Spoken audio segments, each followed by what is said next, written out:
Welcome, my friends, to another edition of the Heritage Wealth Planning YouTube channel. This can be just part two of some of the blog posts I've made over the last 6 months or so that I find pretty interesting and informative, actually. Yes, a little bit of self-promotion here for you to read my blog. But again, as a visual learner, sometimes people learn better visually or through the word, through me talking as opposed to just reading something. Sometimes people learn better by reading it. And sometimes people look better by visualizing it. And I'm all three. Sometimes I listen to a podcast and I'm like, oh man, sometimes I need to actually visualize it and sometimes I can read it. So what I try to do is I try to give I don't have a podcast yet. Maybe at some point I will. But I like the video channel concept because I think it can allow me to share with you some informative information that I think you might find valuable, actually. Today we're going to talk about the Morningstar 5-star ratings. Morningstar, I don't know why, but some folks give it a bad rap, say that you shouldn't judge a fund by the 5-star ratings and all that. And frankly, I get that.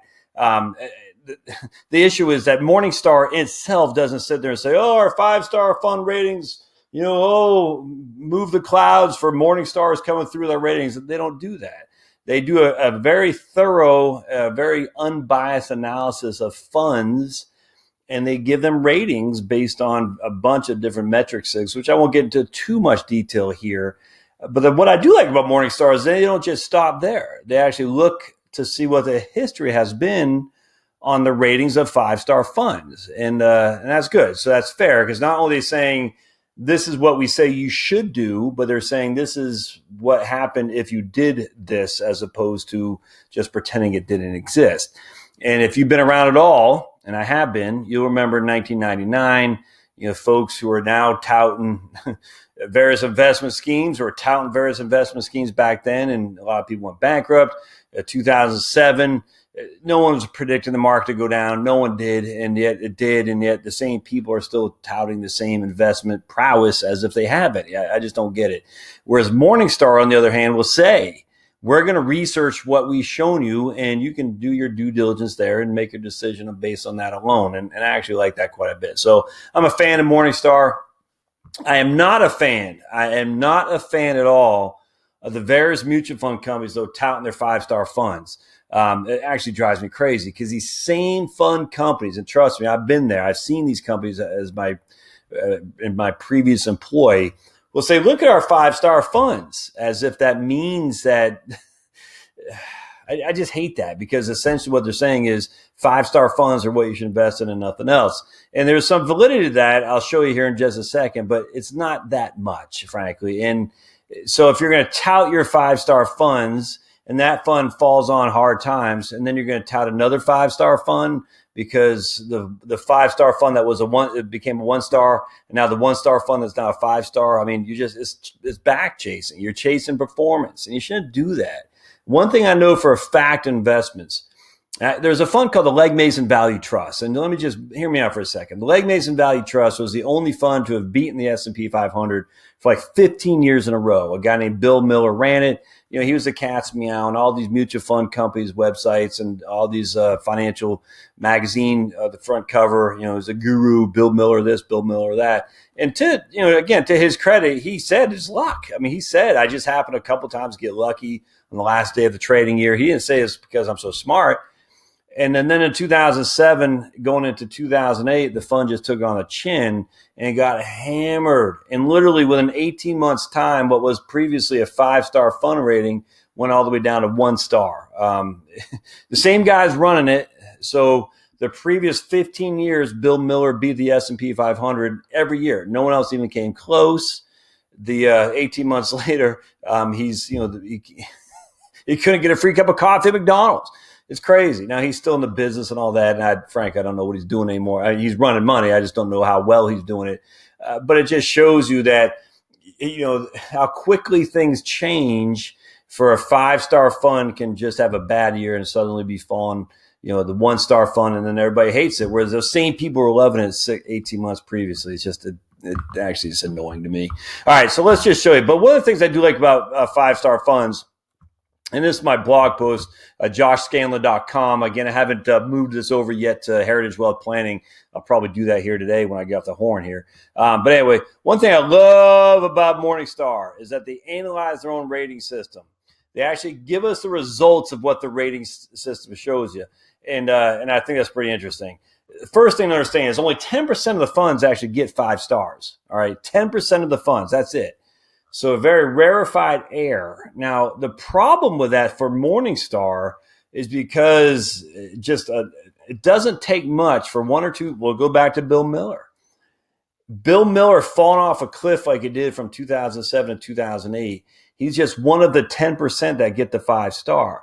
If one of those funds happen to go kaput, that's going to make the whole Morningstar constituents of 5-star rated funds is going to suffer the performance across the board. Even if it was all attributed to bad performance, all attributed to one guy, it's going to make all the rest of the survivors look bad simply because that one guy just got hammered. And that's the thing when you're starting to deal with less and less diversification, more and more concentration is that, and this is the thing with diversification on your own investments. The less diversified you are, all it takes is 1 or 2 bad apples and your goose is cooked. Same thing here with Morningstar. Only 10% of the funds get 5-star ratings. So if they have 100 funds with 5-star ratings and 90 are kicking butt and taking names and then 10 fall off a cliff, it's going to be awful hard to overcome the overall track record of those 5-star funds because those 10s just fell off a cliff. Does that make sense? I hope so. Just remember, the more concentrated something becomes, the more likely it is for that concentrated portfolio to fall in hard times, not because of the overall concept of the portfolio, but just 1 or 2 bad actors can really hurt you badly. And I think that's actually happened a little bit with Morningstar, but that's not the end of the story. What I love about Morningstar is they adjust for survivor bias. Folks, if you don't, look, you can think I'm full of hot air. I don't care. Survivorship bias is incredibly important to understand in investment world. In fact, I give you an example of a sports team. I'm not going to read this verbatim, but just go back and look at how a league with 10 teams and one team folded, and just read my little anecdote here. I guess, is it an anecdote? Yeah, I think so. Read my little story here, if you would.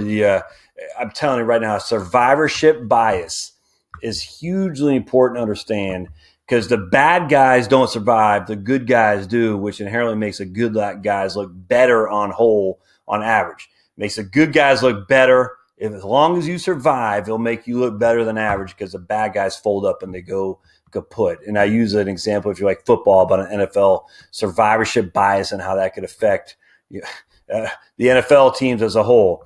Morningstar also analyzes risk-adjusted returns. I'm telling you, I remember, you might not remember, back in the late 90s, everybody, the internet fund, Janus funds, everybody was going for large cap tech stocks, growth, value. I'll never forget, I was working at Vanguard, and I think the manager of the Windsor fund was named Bill Neff or John Neff. Bill or John Neff, I can't remember, Mr. Neff. And this guy has been around since 1967, just taking money, making money, kicking butt, taking names, good markets, bad markets. This guy was just a great fund manager, but he was large cap value stocks with dividends, low valuations in terms of price to earnings ratios and things of that nature. Slow but steady growth. Just a wonderful fund manager. But then in the late 90s, people want him fired. They said he lost his methodology, and basically like they said about Warren Buffett.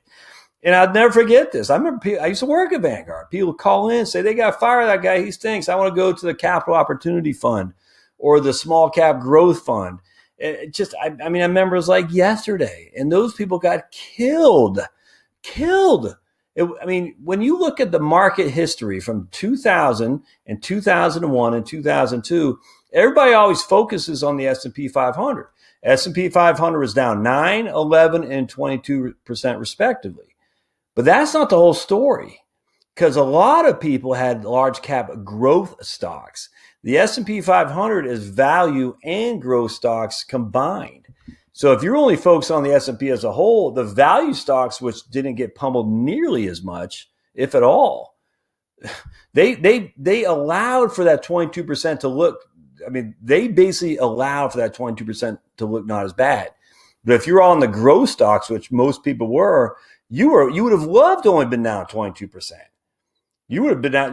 You're saying to myself, I had everything large cap growth. I didn't lose just 22%. I lost 80%.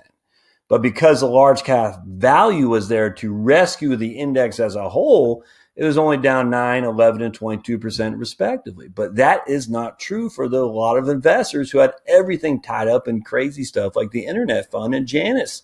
Horrible. I saw it with my very own eyes. So anyway, so that's risk-adjusted returns.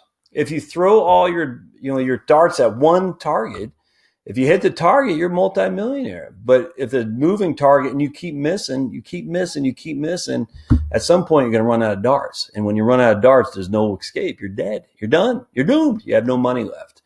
And that's exactly what Morningstar analyzes. Are these heavy hitters today because they're taking a lot of risk, i.e. a very concentrated portfolio, or are they heavy hitters because they actually have good stock picking prowess? And that's what they're looking at, which I love. They also adjust for various share classes. And here's an example of American funds. I'm a big fan of American funds. American Fund, Income Fund of America. And I look at the difference between the Class A share with a front-end commission versus the Class C share, which doesn't have a front-end commission but charges 1% more a year. And the red is a Class A with a front-end commission. The black is a Class C. And you can see a pretty significant difference between the two. And the Morningstar analysis adjusts for the different share price, the different fee structure on various share classes. And I love that a lot because over time, that's a big deal. The facts are a front-end commission is not the worst thing that you ever paid. I'm just telling you right now. It's just not. It doesn't mean it's good, doesn't mean it's bad. It just means it could be good, it could be bad. It just depends on your circumstance. Either way, Morningstar takes that in consideration. Now, here's the kicker. Morningstar 5-star funds do outperform, but not by much. All right, and this is from Morningstar's own talk. They say, our findings suggest that 5-star funds outperform 1-star funds by approximately 25% point annualized on average across multiple holding periods and market cycles. So that's not much. A 5-star fund that you bought today or that you bought 10 years ago would have outperformed the 1-star fund by 25 basis points or 1/4% across multiple holding periods and market cycles. And they even say longer-term event study results further suggest that on average, investors who bought higher-rated funds have tended to earn higher returns than those who purchased lower funds, though the magnitude of this outperformance is low. So again, they're saying that there's been small outperformance of higher-rated funds, and here's why.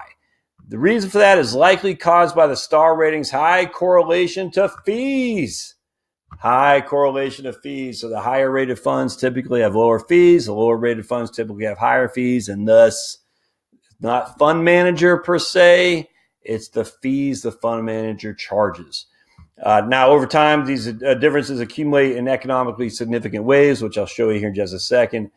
Ultimately, at the end of the day, what Morningstar is saying here is that they can attribute it to fees. That's literally cut and dry as the fees. And I say that right here. Now, the interesting thing is there is a short-term bump. So what happened? Interestingly, too, is that as the time period expands, the outperformance of higher-rated funds declines. There's a short-term bump when the fund becomes recognized as a 5-star rating. So it gives a little bit of a jump, and then it starts slowly, gradually coming back. Gravity starts pulling it back to average. What is the reason for that? Well, simple. Just like a stock that's put in the S&P 500, it's going to get a short-term bump because of demand. People got to buy it for their index funds. They got to buy it because it has new marketing behind it. In terms of like, oh, that stock is in the S&P 500. That must mean it's good. Just anytime you get a reason to buy something, people are going to do it. They say track record historically, even though it's supposed to be insignificant or not meaningful, people still do that. And same thing with Morningstar. If Morningstar puts his blessing on a 5-star fund, all of a sudden people are going to want to buy that 5-star fund, and you'll see a jump in the short term, which will dramatically decline significantly, but it'll still outperform in the long run. Now, here's why you should buy Morningstar funds. Fees, what I just talked about. Basically, what they're saying is the reason our outperformance comes down to is fees. All right, so that's all there is to it. Here's an article from French and Fama. If you ever heard of Dimensional Fund Advisors, DFA, these are the academics behind DFA's target, where they're focusing more on value as opposed to just a pure capital index like the S&P 500. They're doing more value approach, the factor methodology that these guys use. They've been studying for many, many, many years. And they say the high management fees and expenses of active funds lower their returns. It's really, I don't think that's a debate much anymore. Here's another in the Wall Street Journal. As I've read previously, the single most reliable guide to selecting actively managed funds that will generate risk-adjusted performance is low cost.